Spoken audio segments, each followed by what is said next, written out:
तो वैसे night of champions के प्रीमियम लाइव इवेंट के अंदर फाइनली क्राउन होने वाला है हमारा न्यू चैंपियन, लेकिन विंस मैकमैन भी यहाँ पर कुछ घपला कर सकते हैं। So hello everyone and welcome back to new video. Night of champions की तरफ हम लोग जरूर बढ़ेंगे बिकॉज आने वाला शो तो बैकलैश होने वाला है, लेकिन वहां पर हमें हमारा न्यू वर्ल्ड हैवीवेट चैंपियन मिलेगा और उसमें भी हमारे विंस मैकमैन कुछ मैसिव चेंजेस करेंगे। चलो उसके बारे में डिटेल में डिस्कशन करते हैं। स्टोन कोल्ड स्टीव ऑस्टिन ने रिसेंट टाइम में तारीफ की है एलए नाइट के बारे में, क्यों डब्ल्यूडब्ल्यूई ड्राफ्ट के अंदर डब्ल्यूडब्ल्यूई ज्यादा प्रेशर दे रही है इस साल टाइटल्स एंड ब्रांड्स को सेपरेट करने के बारे में, उसके बारे में भी डिस्कशन करेंगे। एंड ब्रे वार्ट को लेकर कुछ अपडेट्स, वुमेन डिवीजन है डब्ल्यूडब्ल्यूई सैंग्री एंड और भी कुछ न्यूज एंड अपडेट्स हैं इस वाली वीडियो में। So without wasting any time let's begin this video. पहले मैं वीडियो को शुरू करने वाला हूं हमारे टेक्सास रैटलस्नेक एंड की स्टीव ऑस्टिन के बारे में, because that's the bottom line. Because recent time में जो स्टोन कोल्ड है उन्होंने जमकर तारीफ की है हमारे एलए नाइट की। वैसे एलए नाइट को हम लोग कह रहे हैं कि आने वाले टाइम में वो मेगा स्टार बनते हुए नजर आएंगे। ऑलरेडी काफी सारे इंग्लिश फैंस का भी इवन यही बिलीव है, लेकिन होता क्या रिसेंट टाइम के अंदर जब यहाँ पर स्टोन कोल्ड बात करते हैं एलए नाइट के बारे में, बताते हैं हाँ भाई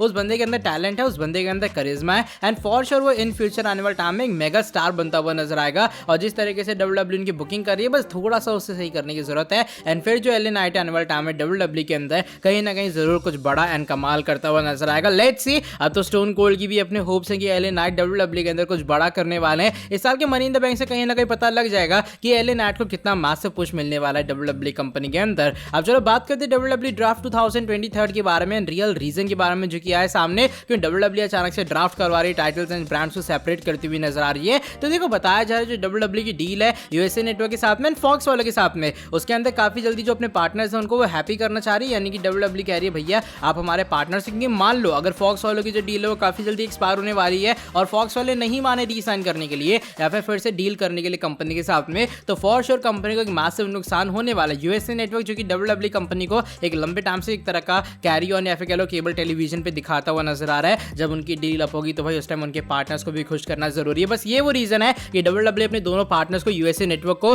एंड साथ ही में स्मैकडाउन को खुश करना चाह रही है और उनके जो फेवरेट सुपरस्टार्स है वो शिफ्ट करती हुई नजर आएगी उनके रिस्पेक्टिव ब्रांड के अंदर। वैसे जाते तो यूएसए नेटवर्क रोमन रेंज को थे, लेकिन अनफॉर्चुनेटली उन्हें रोमन रेंज तो नहीं मिलने वाले, इसलिए वर्ल्ड हेवीवेट चैंपियनशिप मिली है। और एक कुछ रियल रीजन है कि डब्ल्यूडब्ल्यूई अपने USA network and Fox partners को खुश करना चाह रही है एंड दैट्स व्हाई अचानक से ब्रांड स्प्लिट सारी चीजें में होती हुई नजर आ रही है कंपनी के अंदर। अब चलो बढ़ते हैं नेक्स्ट अपडेट की तरफ और इस बार ये जुड़ी है रॉड्रिक स्ट्रॉन्ग के बारे में, जिन्होंने अचानक से सडनली डेब्यू किया अपना एईडब्ल्यू कंपनी के अंदर, जो कि एईडब्ल्यू देखते उन्हें पता होगा आज रॉड्रिक स्ट्रॉन्ग जो कि हमारे बच्चे अनडिस्प्यूटेड एरा के मेंबर थे वो भी एईडब्ल्यू कंपनी में जाते हुए नजर आए। उसके बाद एडम कूल वगैरह उनके साथ में उनकी कुछ फोटोज वगैरह भी रिवील हुई हैं। और बात जो बातें आ रही सामने रिसेंट टाइम में ये कि डब्ल्यूडब्ल्यूई के बैक स्टेज के ऊपर भी जो चीजें वो काफी कंफ्यूजिंग है, बिकॉज बहुत लोगों को पता ही नहीं था कि एक्चुअल में रॉड्रिक स्ट्रॉन्ग कंपनी को लीव कर चुके हैं और उनका ये बिलीव था कि रॉड्रिक स्ट्रॉन्ग स्टिल कंपनी के अंदर ही है। और जब उन्होंने डेब्यू किया अपना एईडब्ल्यू कंपनी के अंदर चीजें बहुत कंफ्यूजिंग थी लोगों के लिए बैक स्टेज के ऊपर और काफी शौक थे कि अचानक से बंदा तो हमारे साथ काम कर रहा था वो एईडब्ल्यू में क्यों चला गया। तो ये कुछ रिएक्शन है रॉड्रिक स्ट्रॉन्ग के डेब्यू के बाद। लेट्स सी क्या अब एईडब्ल्यू रॉड्रिक स्ट्रॉन्ग को सही से बुक करती है या फिर नहीं, और अब तो उनके पास पूरी अनडिस्प्यूटेड एरा भी आ चुकी है। लेट्स सी क्या एडम कोल वगैरह इन सबकी बुकिंग अच्छी होगी या फिर नहीं।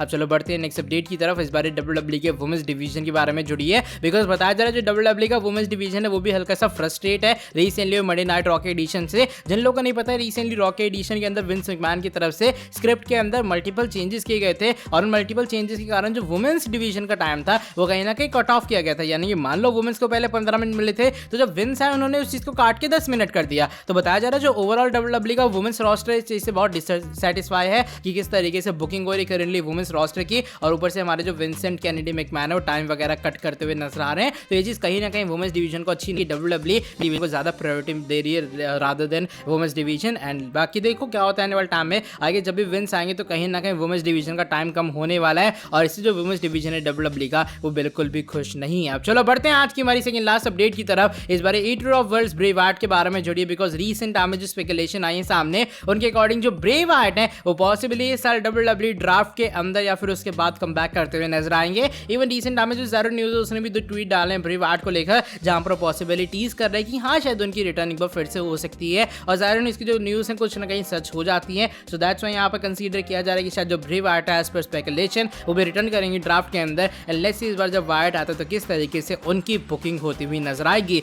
अब चलो बढ़ते हैं आज की हमारी नेक्स्ट एंड फाइनल स्टोरी की तरफ। इस बार ये जुड़ी है वर्ल्ड हेवीवेट चैंपियनशिप के बारे में और न्यू चैंपियन के बारे में, जो कि नाइट ऑफ चैंपियंस के अंदर क्राउन होता हुआ नजर आएगा। एक जो हाईली फेवरेबल पर्सन है वो हमारे विजनरी रेवोल्यूशनरी यानी कि सेथ फ्रीकिंग रॉलिंस है, लेकिन रीसेंट टाइम में इसको लेकर एक अपडेट आई है सामने, और जो अपडेट्स हैं उनके अकॉर्डिंग अगर आपको ऐसा लग रहा है कि सेथ रॉलिंस करेंटली फेवरेबल हैं और नाइट ऑफ चैंपियंस के अंदर वही जीतेंगे, तो सीन ऐसा नहीं है। मैं एक एग्जांपल दे रहा हूं सेथ रॉलिंस के, लेकिन एक्चुअल में जो चीजें हैं वो ये बताई जा रही हैं कि WWE कंपनी के अंदर स्टिल विंस का हाई इन्फ्लुएंस है और जो सारे प्लान्स बनने वाले हैं वो आखिरी में विंस से ही पास होके जाएंगे। मैं एग्जांपल के तौर पर बताता हूं, मान लो WWE ने कहा कि सेथ रॉलिंस को वर्ल्ड हेवीवेट चैंपियन बनाना है, पूरा प्लान पूरा बिल्ड बन गया, जाए जो स्क्रिप्ट है वो गई विंस मैकमैन के पास में, और विंस ने कहा नहीं भाई सेथ को नहीं, हमें थ्योरी को चैंपियन बनाना चाहिए, तो थ्योरी चैंपियन एक्चुअल बनते हुए नजर आएंगे। यानी कि अगर तुम्हें ये लग रहा है जो चीज अभी दिखाई जा रही है वो फाइनल है, वो लॉक है, ऐसा बिल्कुल भी नहीं है। विंस मैकमैन एक लास्ट मिनट चेंज अभी भी कर सकते हैं वर्ल्ड हेवीवेट चैंपियनशिप के प्लान्स के अंदर, और ये मैसिव चेंज है जो कि मैं बताना चाह रहा था कि जरूरी नहीं अगर सेथ का भी नाम हो रहा है, गुणगान हो रहा है कि वो जीतेंगे। वैसे विंस मैकमैन और सेथ रॉलिंस का रिलेशन काफी अच्छा है, तो इसलिए मुझे लग रहा है विंस उस चीज को भी सपोर्ट करते हुए नजर आएंगे। लेकिन जस्ट एक तरह की अपडेट है कि विंस मैकमैन भी चेंजेस कर सकते हैं और वो भी बदल सकते हैं हमारे न्यू वर्ल्ड हेवीवेट चैंपियन को। चलो बाय द वे इस वाली वीडियो को हम लोग यहीं पर एंड कर रहे हैं। आपके हिसाब से किसे डिटरमाइन करना चाहिए न्यू वर्ल्ड हेवीवेट चैंपियन? क्या वो होने चाहिए हमारे क्या नाम है सेथ रॉलिंस, या फिर कोई और सुपरस्टार, या फिर ट्रिपल एच को करना चाहिए अब पॉइंट हमारे न्यू चैंपियन को, या फिर विंस को? चलो भाई बाकी वीडियो को मैं यहीं पर एंड कर रहा हूँ। पसंद आई तो लाइक नीचे करो। चलो ठीक है, मिलता हूँ तुमसे नेक्स्ट वीडियो में। तो till then bye bye, take care.